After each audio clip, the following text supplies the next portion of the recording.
Hello and welcome to another episode of Honest to a Malt, a very sweaty episode of Honest to a Malt, with myself, Duncan Donuts, and Mike, aka Two Puds. And this week we've got a very special guest. We've got Megan Brown of Woodrow's of Edinburgh. Welcome.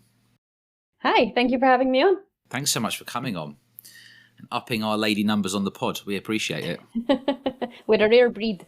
Yeah, we're working towards 10 female guests. We'll have a little party for that one as well to go on top of the 100th episode. Before we do a bit of an intro for you, it'd be nice to hear a bit from yourself. Mike, what's the title of the episode today, my friends? Let me grab my manual. We are episode 97, and it is Megan Woodrow's The Boat Ashore. Yeah, which, hallelujah. I don't know what that means, but apparently, hey, it's one of those old songs they used to make us sing at school in Suffolk. So I don't know if anyone listening to this was forced to sing songs at school, then that's me as well. Right? It's a new song for me, but I will look it up later. Yeah, once you get it stuck in your head, like search for the club remix version. Yeah. Yeah. Okay. Yeah. Done. All right, Megan, would you like to give a bit of an intro for yourself? I guess it'd be nice just to hear from yourself a bit about how you got into Woodrow's of Edinburgh and what your role is. Yeah, of course. So we started our company, Islay Alba, back in 2016. I was 22 and fresh out of uni, and my partner had also just recently graduated from his Masters in Brewing and Distilling. And back at the 2016, I don't know if you remember the gin boom that we had. Oh yeah, gin was popular for a bit, wasn't it? Gin and craft beer, yeah, there was a bit of a boom, and we found that the UK market was getting pretty saturated. Yeah. So what we had the idea of was like helping these brands export to the Far East, as my partner is from Hong Kong himself, and he speaks like a lot of languages from around, he speaks Mandarin, Cantonese and Taiwanese. So we had the idea of maybe helping these brands, small brands, export to the Far East to help with this saturation of the UK market. But being a Scottish company, working in spirits, doing export, everybody just wanted whiskey. So as a result, we ended up buying whiskey casks and doing the bottling for people in the Far East. So that was how we worked it out. So we had an inventory of casks, we would do the trading with the Far East, and we would do the bottling for them. Because as you know, you have to bottle them in Scotland to be known as Scotch malt. Yep. Mm-hmm. And then we found ourselves, in 2019, with a warehouse. Yeah. And then a few years later, we had an inventory of casks, a bottling line, a warehouse full, So it sort of escalated. Yeah, so then we were like, well, we have everything we need to be an independent bottler. So that was when that started. We launched Woodrow's in July of 2022. Congratulations, by the way. And it's been a whirlwind ever since. So will be 3 next month. Yeah. And you're doing something to celebrate turning 3? Normally we have a party at the warehouse, but I haven't organised anything yet. But I should. We were just saying how cool it is to have your own warehouse, literally cool. Because as it gets hotter and we approach the sort of peaks of summer, you can chip 5 degrees off the outside heat. So good place to go and hide. Yeah. So like today in Scotland it was 20 degrees, but it was 15 in the warehouse. Yeah, I would have loved that. But on the opposite, on the flip side, when it's winter time, if it's 0 degrees outside, it's -5 inside. -5 inside, yeah. It's like a fridge. It's freezing. Yeah. You can leave your cheese and ham there and don't have to worry about putting it in the fridge. It's great. Yeah, but have you ever had crisps that have been in the fridge? No, I don't think I've ever put crisps in the fridge. Hang on. Me neither, but I know because I've had them in the warehouse. What happens to crisps? They just get super oily and weird texture. Oh. The oil so not crispy anymore. Oh, no. Don't eat crisps at 5 degrees. It's disgusting. I might try that now you've mentioned it. Stick crisps in the fridge and see what happens. Yeah. Oh, dearie me.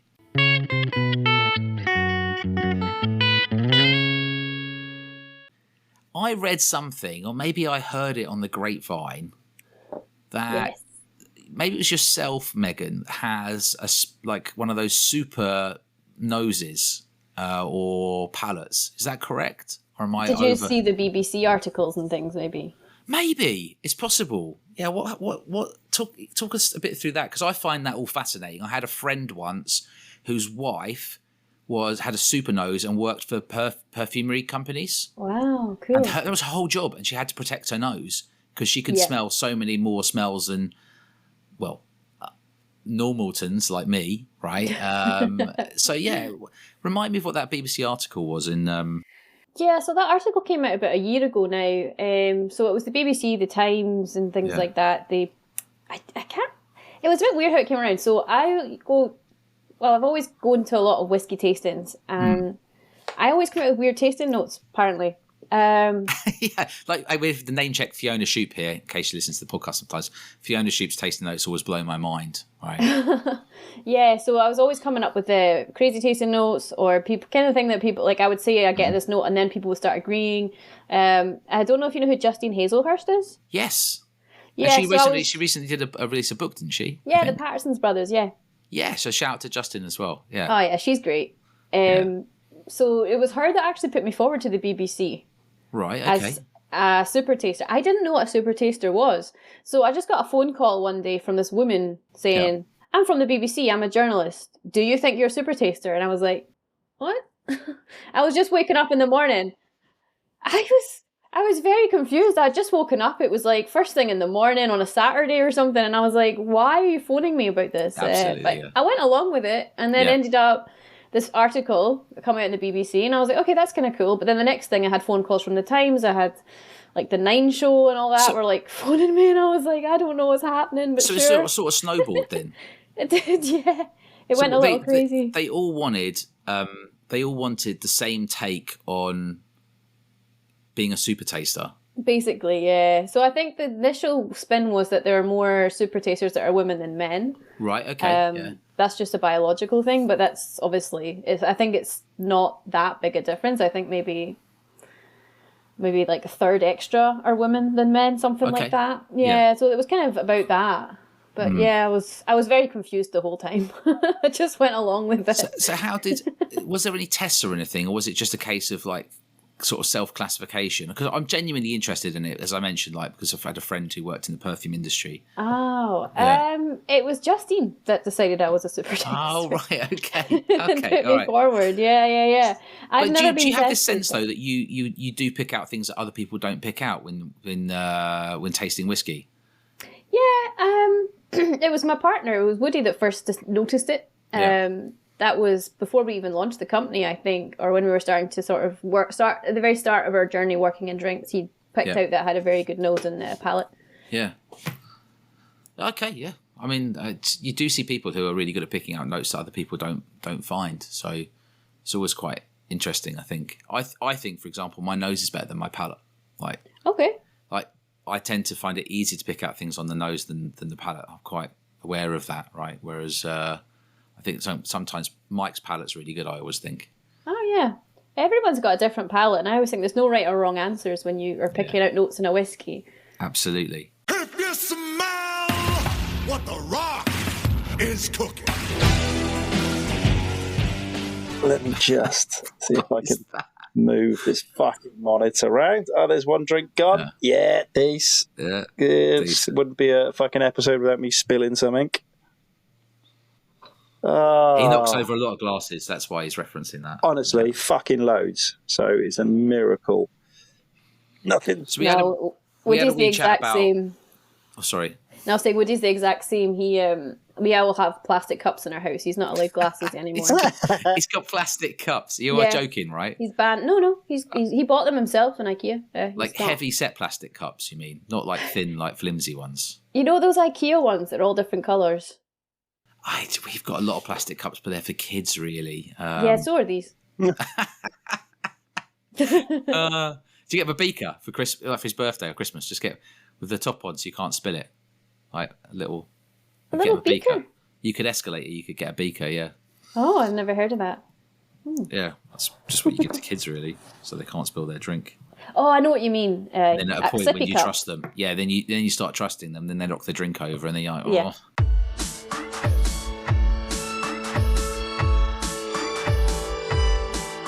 We've been going through, because we've been in the 90s, Megan, we've been going through and picking out songs that we really like from 90 to 2000. Okay. So this one will be 1997. Oh.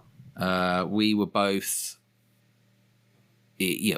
sort of about, I don't know, teenagers at that time. right? I was 3. Yeah, but you Fuck might off. remember some song. Rubbing it in there. I don't think I do. Oh my days! All right, I would be in my 30s again. All right. That's All right. funny. So, Mike, what have you got for us from 1997? So 1997 was, well, what I will say, I'll start with some disclaimers, because the first 2 songs that I sort of discovered were P. Diddy and... Is it every breath? Is it every breath I take song? Yeah, Whatever. it was Every Breath I Take. He's still paying Sting for that to this day. Yes, he has to pay him a fortune every time he does anything whatsoever in relation to that. Yeah, the second one was... He paid for Sting's kids to go through school or whatever. Yeah, the second one was R. Kelly. Are you joking? No.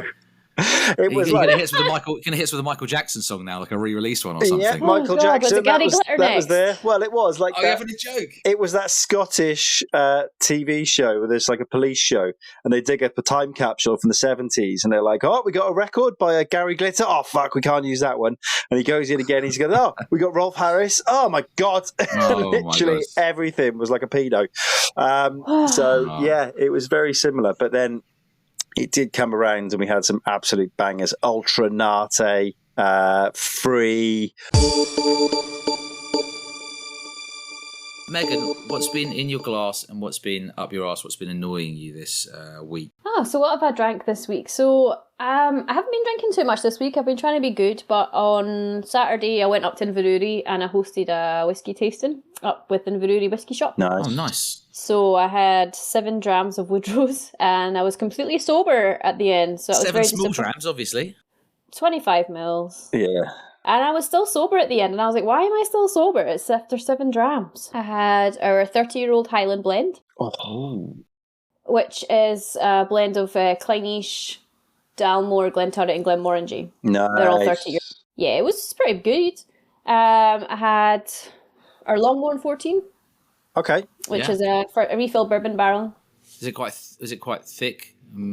It's creamy. I'd say it's quite creamy. Yeah, creamy, vanilla, fruity. That classic Longmore. Just in bourbon. Yeah.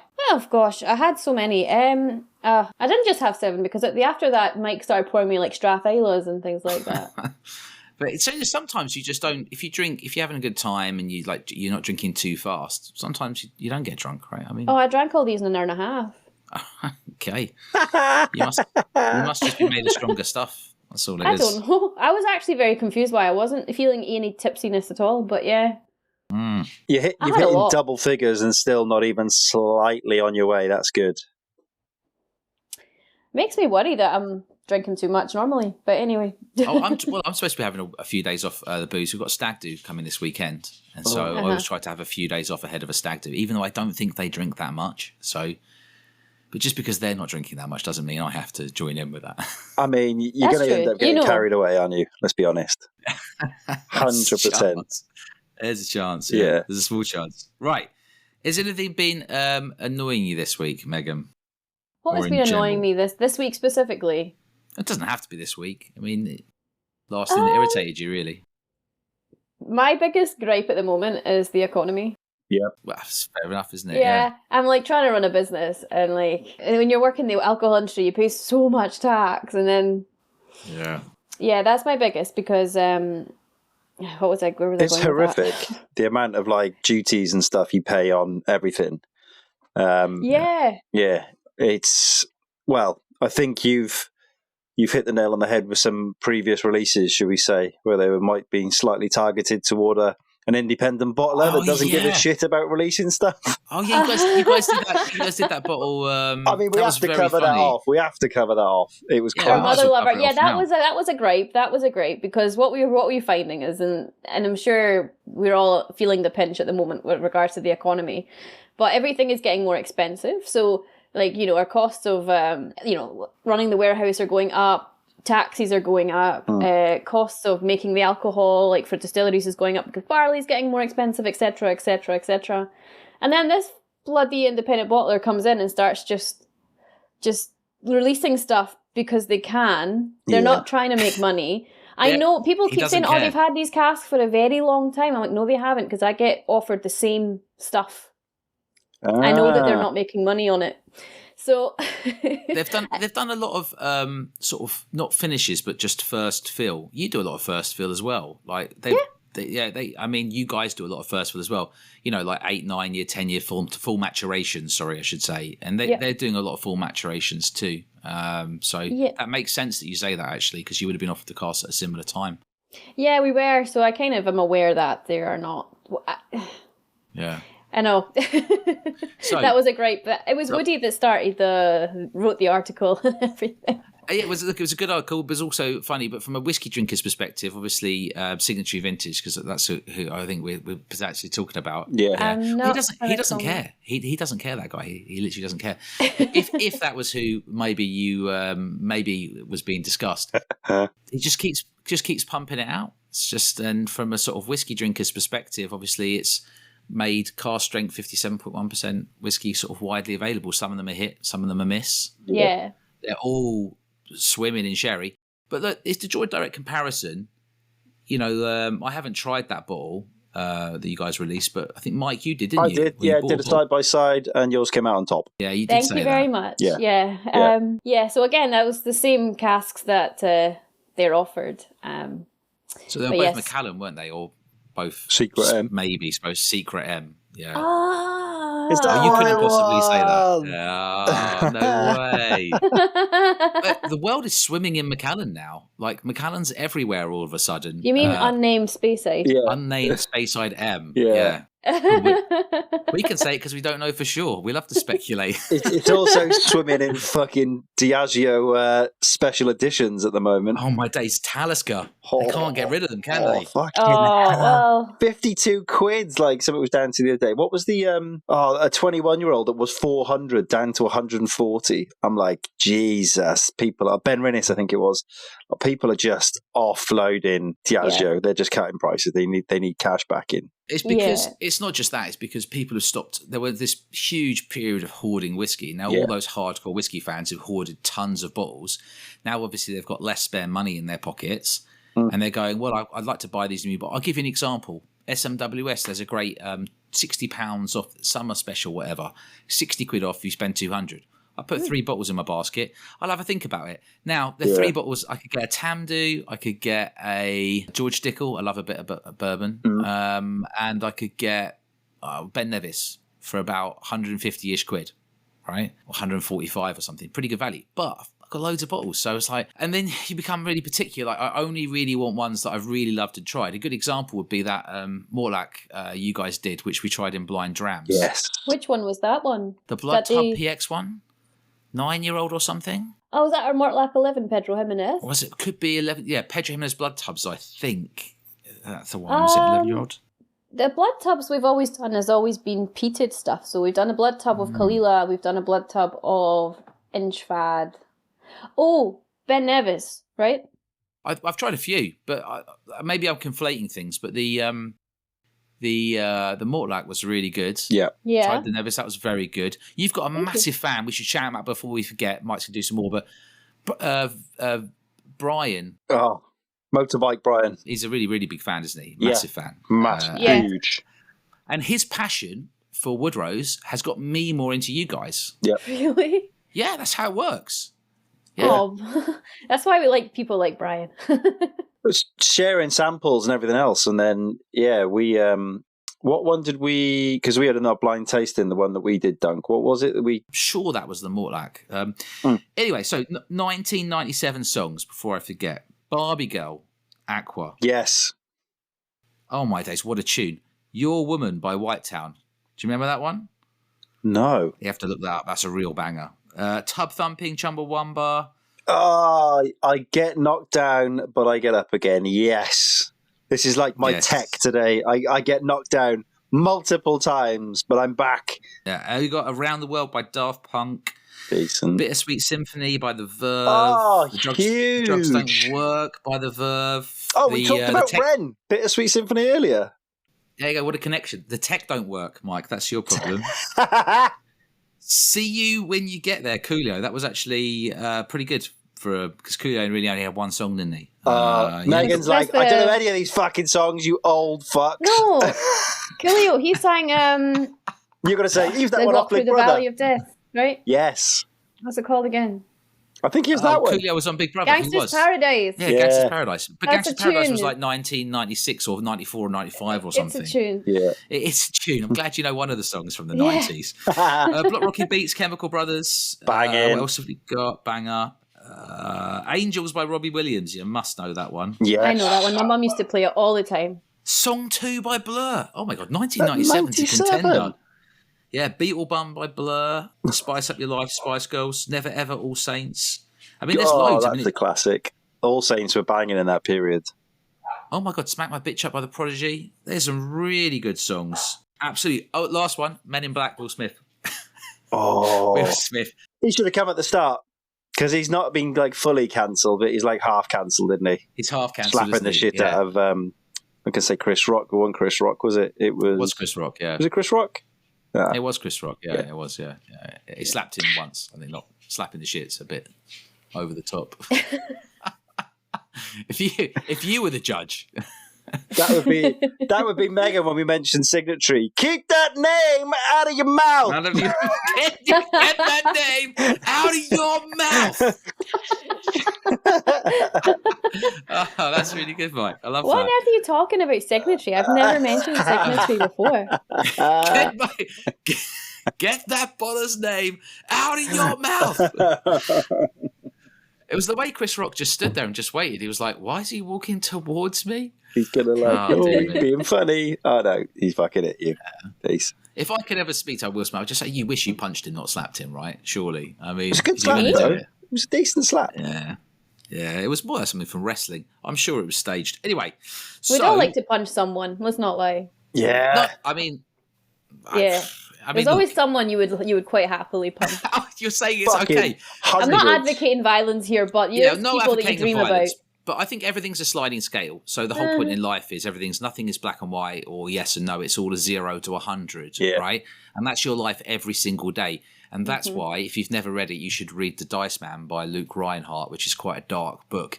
But it basically advocates allocating a percentage of a probability to something and using dice to allow it to make the decision. We did this in an episode, didn't we? We did, but it's a good reminder because what Megan's saying is maybe you feel like you want to punch somebody. Well, maybe you do, but maybe it's like 5% of you at any given moment. Not. I think that's 100%. A really healthy way to assess everyone. Like, how much do you want to punch this person? If it's below maybe 20, they're probably a mate.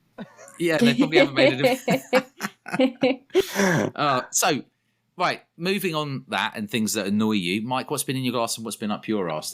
What's been in my glass is not a lot of whiskey. I've been working loads and so I've been having the odd glass of red here and there. So I'm definitely in a red wine vibe at the moment. I think I'm trying to bring summer on a bit early. But what's in my glass at the moment, Kel Surprise, is a delightful Woodrow's bottling Kalila 10 First fill Palo Cortado, and it is fucking stunning. It is cask 305, 284, 57.6%. It's a healthy amount gone. It's nearing that 1/3 left. So yeah, that's not got long for this world. So that's what's in my glass at the moment. What's been up my arse is quite clearly tech. It's been an interesting few days, and I've got a Mac being delivered tomorrow. So by next week, we should have decent levels of everything back. So apologies to listeners if I sound like I'm in a TARDIS. But yeah, that's been up my arse. Tech and gardening. These levels are messing me up as well. You just being higher than us on screen. It's just messing with my head.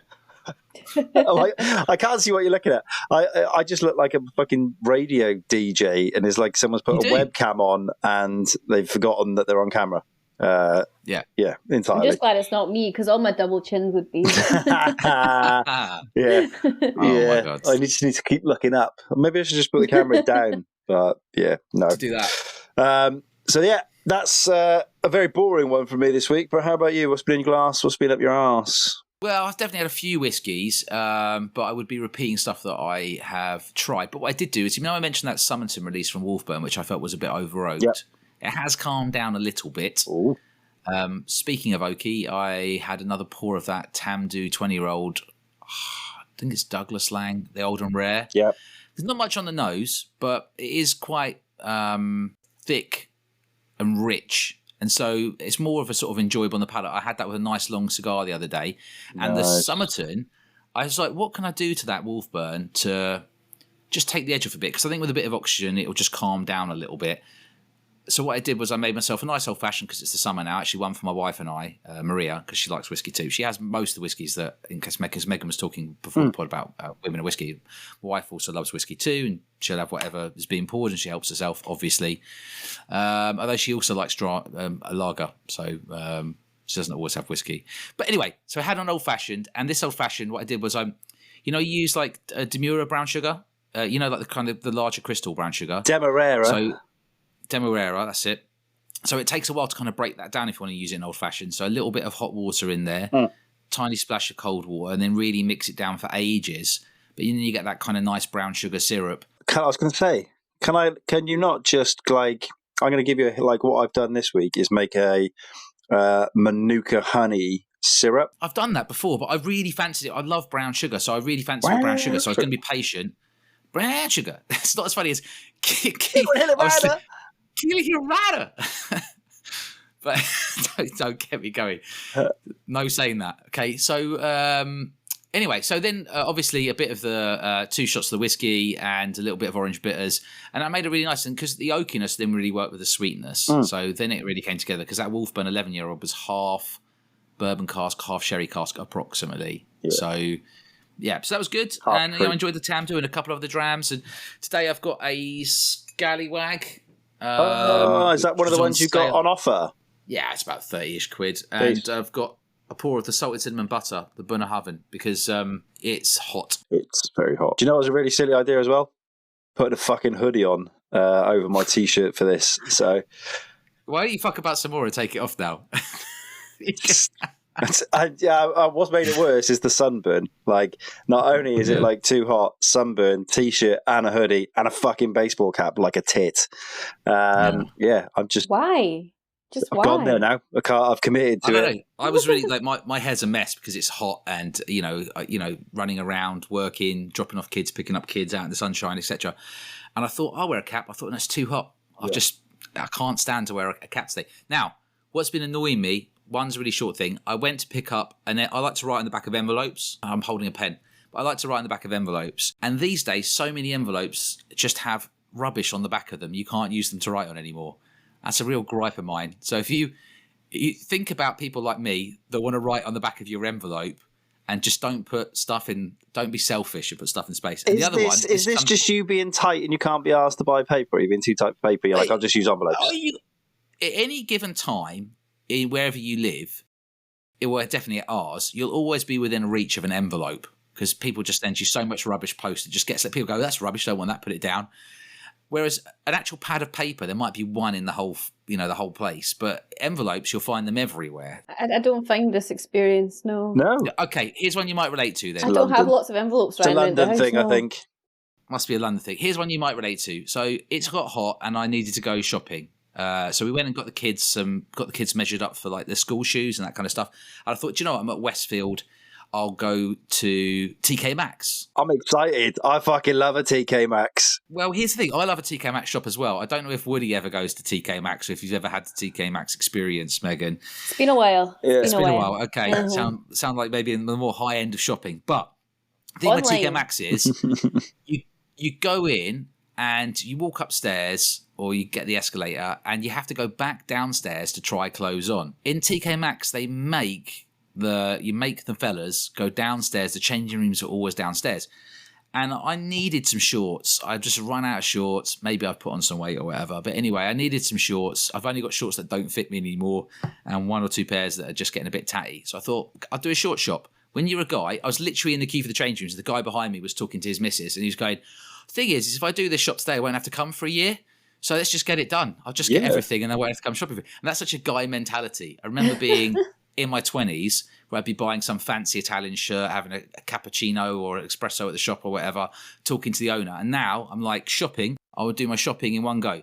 So what annoys me at TK Maxx is having to go downstairs and also only being allowed 10 items in the changing room at any time. So I had to go back to the changing room 3 times. Back upstairs, back down. Oh my God. Back upstairs, back down. Stressing me out thinking, why have you got more than 10 items when you're shopping? You have 30 items. How do you know if it's going to fit you if you don't try it on? Buy it. 30. Just buy it. Yeah. I'll take it home and never wear it again. Maybe. It's TK Maxx. It's probably like a £5. Nothing's a £5 anymore. TK Maxx is like upwards of £15. Oh, fuck me. Push that boat out. Dear God. It's £15 for a pair of shorts. I had to try on about 15 pairs of shorts to get it down to 3 pairs of shorts. And you know, when you do that thing, and I went in and all the first 7 pairs of shorts I picked out were all too small for me. It's in the changing room going, can't get them on. This is why then. So basically, you were refusing to accept that you're fat now. Yeah. And you're like, there will be one size whatever that I will fit in, and I'm not going up to the next size. Is that it? Exactly. But I did lose some weight walking from the changing room back across the shop floor, up the stairs, over the shop floor to the rack. 3 times. Back down again 3 times, yeah.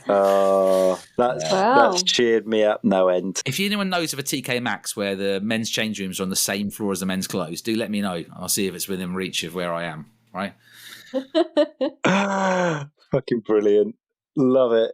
Absolutely love it.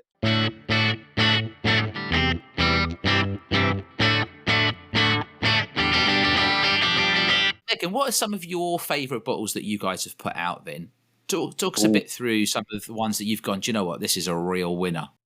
So for me, I am a peat fan. I always love peat. So, I really like the Port Charlotte that we put out. Port Charlotte 16 in a bourbon cask. For me, it's just, you don't really see a lot of Port Charlotte in bourbon. So I think this one is where you get more of the kind of distillery characteristics than you would normally get. Yeah. And I find it's just so full of like pineapples and tropical fruits, and then you get that little bit of smoke. Nice. Yeah, I love that one. I also am a big fan of the Deanston that we put out recently. Again, so it's a Deanston that was put into an ex-Deutsche cask. So it's got a bit of the peat in it. So if you can imagine Deanston with a little bit of peat. Yeah. It's that waxy characteristics, the fruit. It's like peaches, and I would say the kind of smoke you get from it's kind of like a cigar smoke kind of. Oh, nice! Like that kind of like when it's more of a whiff of smoke as opposed to a sort of. Because it's just coming from the cask influence only. It's not actually peated, so you just get that little bit of cigar. I love that Deanston. It's one of those ones that you need to add a little drop of water to open up because it's so waxy that when you add that little bit of water, the oils sort of come out a bit more. You know, they're all trapped inside the oils. You break it up. So that was the next, do you say Stoisha cask? Yeah? Yeah. Right. So, and how old was that one, the Deanston? 16. 16 years old, yeah. Nice. So both 16 to PC and the Deanston. So is that your favourite type of whiskey then? Sort of lightly peated or fully peated? It depends on my mood. I'm quite happy to have an unpeated as well. Like I'm not only one. Yeah. But yeah, I mean, the thing that got me into whiskey was Lagavulin. That was my we all have that dram that got us into whiskey. So for me, it was a Lagavulin 16. And Lagavulin will always have a special place in my heart because of that. But yeah, no, I love everything from like a nice fruity Speyside to an Ardbeg, and everything in between. Yeah. And do you still have a bottle of Lager 16 in the cupboard today? Like, do you still go back to it sometimes? Yeah. I do. I finished one bottle and the other one's been sitting unopened for a few months. But yeah, I do. I've always had a bottle there. And where do you stand on the sort of people saying that it's not as good as it used to be? Do you think there's any merit in that, or do you just think it's people being nostalgic? No, I think there is a truth to that. I think a lot of Islay distilleries are like that. I went to Islay a few weeks ago, and I was sitting in the Islay Whiskey Vault. I don't know if you know that bar shop. Yeah. And the guy, I think I drank about 26 drams in there that day. I did get drunk 26. That day. 26, Oof. Yeah. I have a picture of all the empty glasses. I did get drunk that day. It was the 25th one that tipped her over, and then 26 was just like, done. That's what we call a session. Yeah. My partner Woody was driving, so he was just watching me. That's an absolute win. Oh yeah, it was great. Did he like? Was he like thinking she's going to stop at? Nope, she's still going. Yeah. I didn't pay a penny for any of it. The guy just kept giving me them. I love that. I love that. Yeah, Islay people are amazing. He just was very excited. I don't know. He just kept giving me all these amazing drams. But anyway, back to what I was saying. He gave me like the 1980s Lafroig 10, the 1980s like Ardbegs and things like that. Just the core ranges, and they are very different to what you find today. I think they're a lot more fruity, a lot more tropical. Okay, interesting. Yeah. Whether that's an aging in the bottle thing or. But from what I've heard, people, I wasn't around in the 80s, but I've heard from people who were say that was what it tasted like. So I'm going to go with what they're saying. Yeah. I mean, like, it would make sense that it's sort of the spirit that they make has changed over time. Yeah. The spirit profile would have changed a bit over time, right? Yeah. As well as obviously like casks that can get hold of. Lafroig's probably the easiest one you can probably test that with, because there is always a shit ton of 80s Lafroig on auctions, and it's now going for normal pricing. So that should be quite interesting to see. Because I think 90s, I can guarantee most people's parents will have a 90s Lafroig in the house. Even if they don't drink whiskey, they will have a Lafroig somewhere tucked away that's never been opened. They're like, got a whiskey? I was like, yeah, I've been given this one. I think, everyone I know, parents that don't drink whiskey, have Lafroig in their house back in Wales. Yeah. It's like that's a thing. True. And actually, I know there's a guy that I know lives locally, and I was around his once, and I finished off a bottle of the chick he had, like 10, which is like totally discontinued. And I looked in his cupboard, and he has some bottles that you're talking about. Yeah. So I just need to weasel my way back into his house. You're never allowed in. And he'll go, oh, did you want a whiskey, Duncan? Yeah, I would actually. Yeah. Yeah. You just walk past him straight to the cabinet. Yeah. This is where they were before. Yeah. He doesn't drink them, so it's being wasted, if anything. It's just sitting there going... That's like my old man. My old man is now medically not allowed to drink. Do you think that bastard will give me a fucking bottle of anything? No. I have to like go via my mum and go, get that out the cupboard when he's not looking, and I'll take that back home when I go back to London. And he's like, no, you're not having that one. That's been in there. You could have this one. And he's like, he gives me like 1990s brandy that was like £4 or something. It was 200 pesetas at the time. You're like, great. What's he saving it for? That's what you have to ask yourself. Nothing. He can't even drink it. He's not allowed. He's just a tight bastard. He just doesn't want you to enjoy yourself. Yeah. Fair enough. So you mentioned the PC16, the Deanson 16. Is there anything else that you've gone, or anything that's available at the moment you think, do you know what, I know that generally everything I've tried from Woodrow's has been really, really good. But when you say everything good, sometimes you have to pick something stand out. It does sound like you like the kind of tropical fruit notes and a bit of peat. Yeah. Is there anything else that you think, do you know what, I love that? Or I also really liked our Glenallachie 14. Ooh. Yeah, I really like that. That was the first cask that I picked myself as well. So since then I've obviously picked more myself, but that was the first one I picked myself. I think it was like our outturn number 3. So at that time, Woody was doing Woodrow's full time. I was still doing it part time. I had another job on the side, which exhausted me, and I wasn't able to be as present as I'd like to have been. Yeah. So at that time I was a neuroscientist full time. So wow! Oh fucking hell! Yeah, so but the Glenallachie was my first pick, and I still love it. You've given up the whole neuroscience stuff now, have you? Yeah, I'm 100% on Woodrow's now, yeah. What did that entail? The neuroscience, so I worked for Edinburgh University as a researcher. I focused on neurodevelopmental disorders. So, I focused on a disease called Rett syndrome, and actually my lab has found it is curable, and we found the first cure ever for a neurodevelopmental disease. No way! Wow. What the fuck? So you got a win, and then you were off. Yeah, so my lab actually was nominated for a Nobel Prize and everything like that. Oh, wow. And you sacked it off to get pissed? Fuck yeah! You should be in a really good place to say that if whiskey's good for the brain then. I'm guessing no, but... I'm not going to say that, but... I am much happier in the whiskey industry. It's a lot... That's good. You know what I would say is you only get one life. Yeah. And so the worst thing you can do is really do stuff that you regret, I think. Exactly. As in consistently. Yeah. Right. Mm-hmm. So if you're not enjoying something, then, or you think there's something you enjoy more, you should switch and do that, right? Well, I'd always planned to do the business full time because I said me and Woody started the company when I was 22, and I was doing 2 things at once. So yeah. Uh-huh. And what you mentioned about getting into whiskey through Lagavulin 16, what other gateway whiskies did you have that really got you into whiskey? Because, everyone gets in and then away. Lagavulin 16 was kind of the one whiskey that first sort of got you. Where did you go after that? I stuck to Islay's for a long time. I was very much peat. So I just drank like Lafroigs and things like that. I think the first time I really fell in love with non-peated whiskey was a Strath Islay.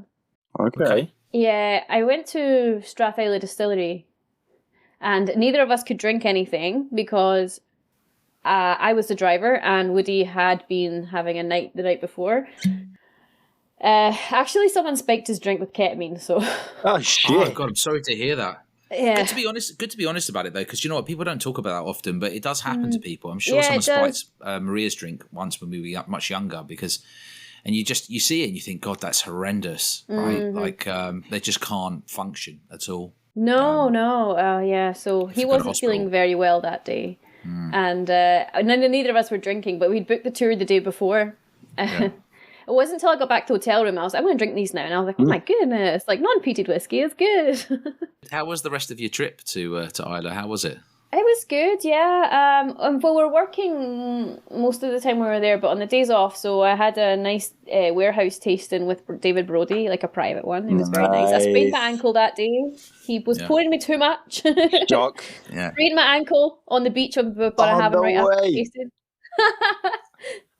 He'd love it. I thought it was a good idea to go, like, the little rocks down to the beach. I thought it was a great idea to climb them after 6 David Brodie pours. So there's a lot of people these days going and jumping in the water off Bunnahabhain, isn't there, and having a little swim. I didn't do that, but yeah. It's beautiful. Yeah. It's such a nice little beach, though. Yeah. Speaking about beaches, it might be... Well, first off, what a fucking tenuous link. I loved it. What a tenuous link. You love it. Oh. By the way, cheers. If you've got anything in your glass. Cheers. I would normally I've got lemon tea.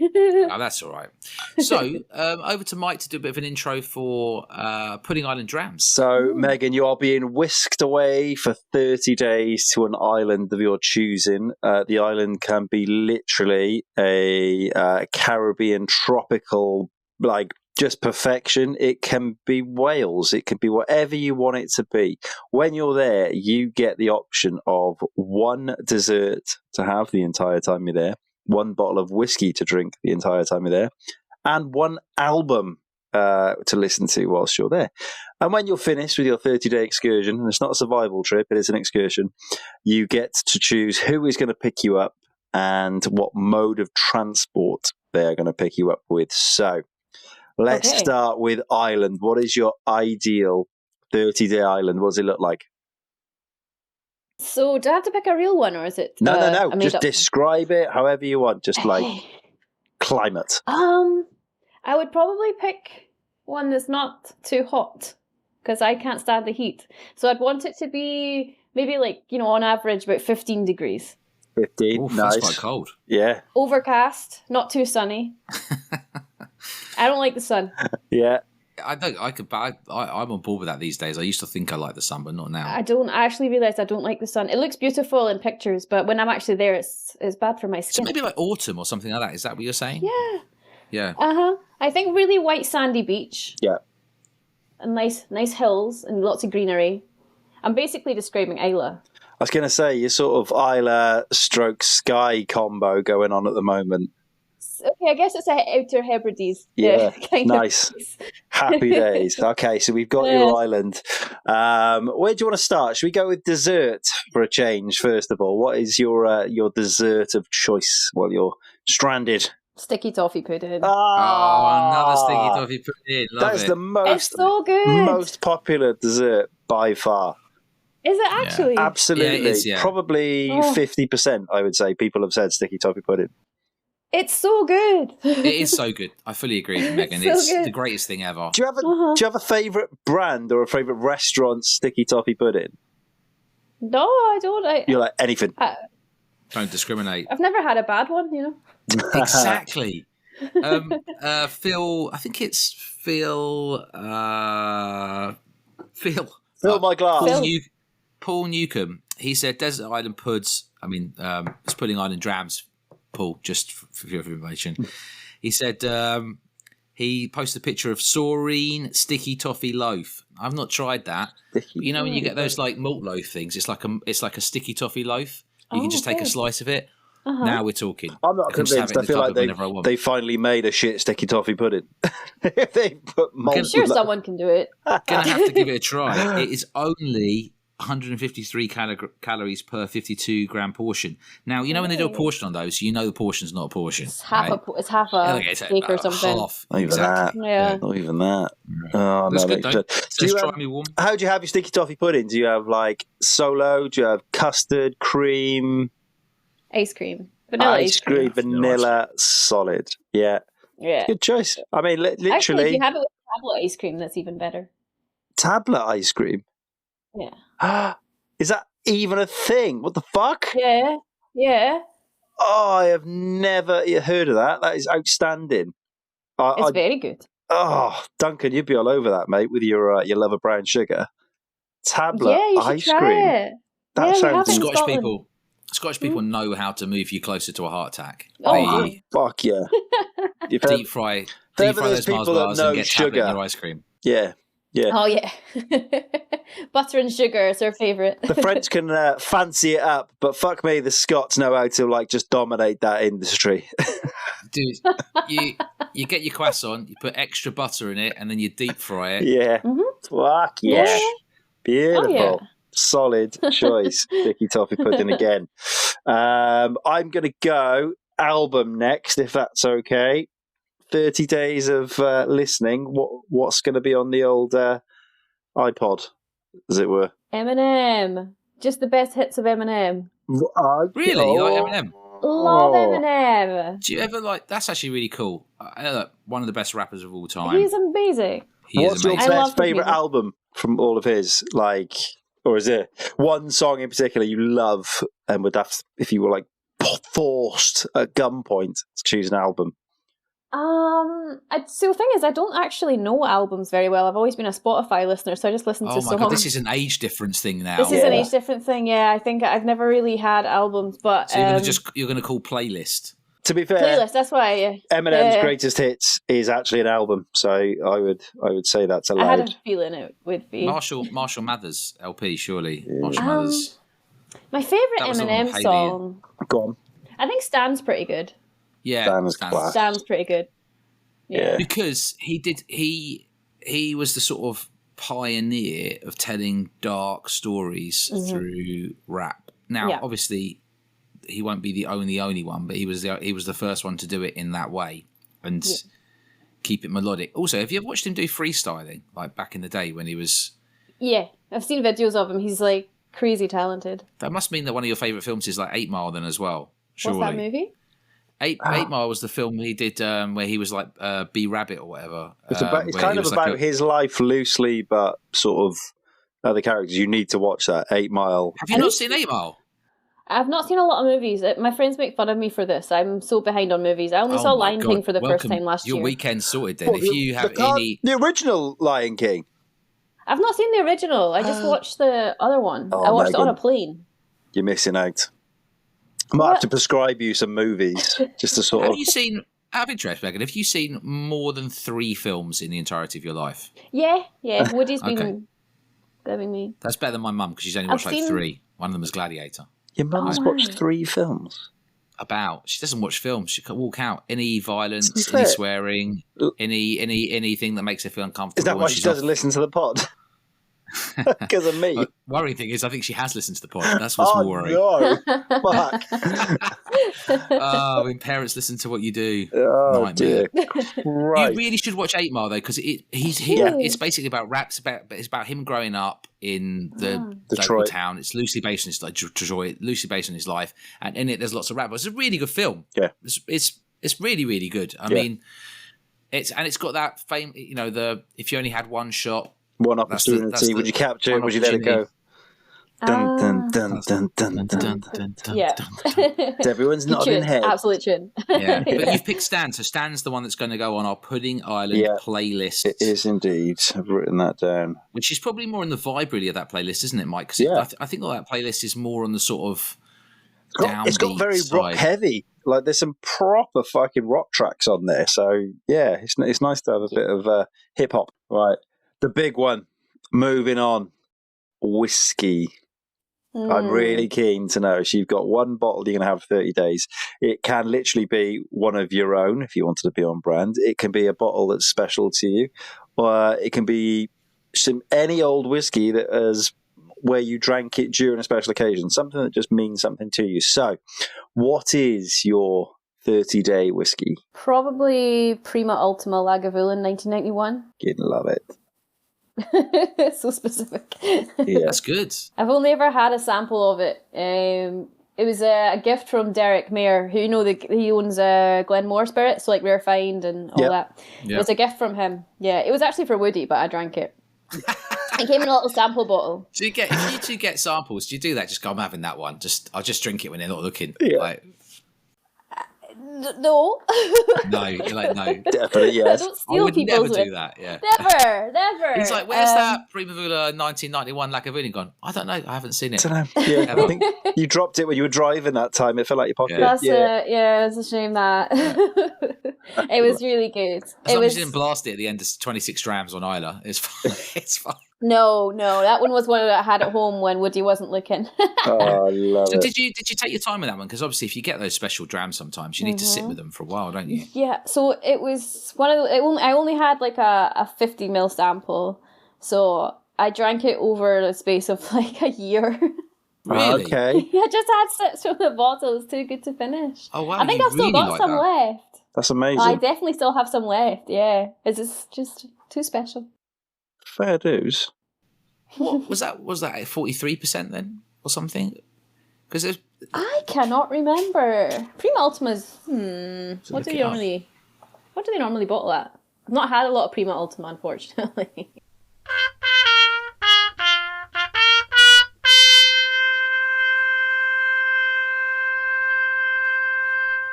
One of our gripes recently has been when people bottle stuff and you open it, and then someone goes, oh, well, it wasn't great initially, but, I'll have a couple of pours and I'll leave it for 6 months. I'm like, kind of should be good from the first pour. Shouldn't have to wait 6 months and have, 100 mils out of it to come good. I think if people are bottling stuff like that, then probably shouldn't have been bottled. I mean, the bottler probably hasn't let it sit for 6 months when they chose to bottle it, so... Yeah. Exactly. Right. Because in 6 months, the cask changes anyway, so... That's a good point, actually. So when you're selecting, what is like... You go and taste all these different casks and things you have. You decide this is happening. This is the one I like it. This is the next bottling. What's the time frame from choosing that to getting it in glass? For us, like 1 day. Oh, really? A day? Yeah, no, it's usually a week, but it can be literally just a day because, we taste it and we're always learning, but we're always a bit slow with it. So we take forever to decide our releases. We're so picky on what we want to release. So we're trying. I've kind of got my head set on a couple of things that we'll be releasing in 2 months' time. Ooh. But it's not confirmed. I've been trying different things for the last few months, and I'm like, okay, that one might be a good contender. But I need to try it again before bottling, just in case it changes, because I don't trust. You never know what happens. Sometimes things can go crazy. So what's the most exciting one you've got at the moment that's just sort of like getting near the one that we can't obviously share secrets, but you're like, I'm waiting for this one. Oh, good. Let Ag then tell us. Yeah, I'm not. I'm very excited. I'm about this 1978 North British that we've got. Cool. It's very good. It's 47 years oldish, 45, 46, 47? Yeah, 46, 47, somewhere around there. It's just really nice. It's just, old grain. I think it's been in a sherry cask because it's got tastes a bit like it's been in sherry, but then also it doesn't say that on the paperwork, so I don't actually know. Some of the old stuff, though, it's not documented well, is it? You have to kind of go with what you... sheer guesswork. So, Mike, back at the finishing bit of Pudding Island Drams. So, I'm going to see if you're a cop-out here. Who is going to collect you from the island, and what mode of transport are they going to pick you up on? I want a laugh on the way back, so I'm going to say Limmy. Ah, yes! Brian Limond, Limmy, yeah. I want a laugh on the way back. I think he'd be a great laugh. And what mode of transport? Aston Martin DB5. Oh. Hell, You got the taste. Yeah. Look at that was a shocked. He's like, yeah. Yeah, Aston Martins are great. DB5. I want a classic. DB5, DB6, I'm not fussy. Something like that. I need to change in the cash guy. I'm thinking about getting a Jaguar. No, wait for it. I'm thinking about... Honestly, I almost bought a Rolls-Royce Silver Shadow from like 1978, but I'm actually thinking about getting a Jaguar XJR. Like, what? No, That's don't. So cool. Don't. No. No, do. What do you mean don't? Mate, like, you're stressing about the cost of a pair of shorts at 15 quid. You cannot afford to service and upkeep an old fucking Jag sports car. It's a Jaguar. It's meant to fall apart. Like, it's part of the fun of owning one. You're gonna be too stressed. We used to have a Jaguar XGS. Did you? They're nice as well. I think all the XJs. But my brother wrote it off. So. Oh no! I literally saw one last week, and with the old Jag still on the bonnet, like the child killer as they call them. Just an absolute. just to make sure if you do hit a person, it'll finish them off. And you look at it, it's like just a V12 sticker on the back. You're like, what? Fuck, just a beast. Yeah, they've all got big engines. Ours was a V12, yeah. It was a V12 black with like white leather interior. Oh, it was so nice. They're not that expensive. So the thing is you can just budget for the upkeep. You just say, look. No, you think you can. This is what they trick you. It's what I said to him. Just go and get a Dacia Sandero and just sack it off. The bulletproof car. Just done. Hey, did I tell you I came up with a name for the cash guy? Go on. Did I tell you that? No. Because do you name cars or do you don't name your cars? I don't name my cars. No, I don't. So I haven't. I used to name motorbikes, and then I sort of stopped naming cars, and I sort of felt sorry for the car. So I've named Tina Burner after Tina Turner, because obviously a bit tongue in cheek. A 1.6 cash guy is more like a 1.2, really. I mean, yeah. You got to keep it revving it all the time. Rolling down the red bridge. Right, if you're rolling in the red line. No, that'll be when you buy this fucking Jag, mate. Trust me. You're gonna get overexcited day one. Roll into a gentle halt, call in the RAC. It's a fourth emergency service. Thank God you're here. Yeah. That's decent. They are solid selections. I'm very happy. You've done very well in putting Island Rams. That's very good. You. Yeah. Well, your own choices, but we like to be judgmental. Yeah. So I do. Super judgmental. Yeah. Oh. Why change? Yeah, I mean, like loving the M&M pick, loving sticky toffee pudding. Yep. Amazing whiskey pick, and what a way to get home. Fucking DB5. So, hell fucking yeah. Outstanding work, Megan. Yes. Kieran Healy Rider. Can I play M&M in the DB5? That would be kind of cool. On cassette. Yeah. Megan, it's been a pleasure having you on the pod today. Thank you so much. If you like the pod, if you enjoyed having a wee listen today, give us a 5-star review on Spotify or Apple or any other podcasting platform. Over to you, Mike. You can find us on all the social medias at Honest to a Malt, and the website is www.honesttoamalt.com. Megan, if people wanted to find you and Woodrow's online, where would they find you? What's your socials? Woodrow's Whisky on Instagram. Woodrow's Whisky on Facebook. Yeah, we're on Instagram and Facebook. Well, thank you for listening, everyone. We will catch you on the next one. Bye.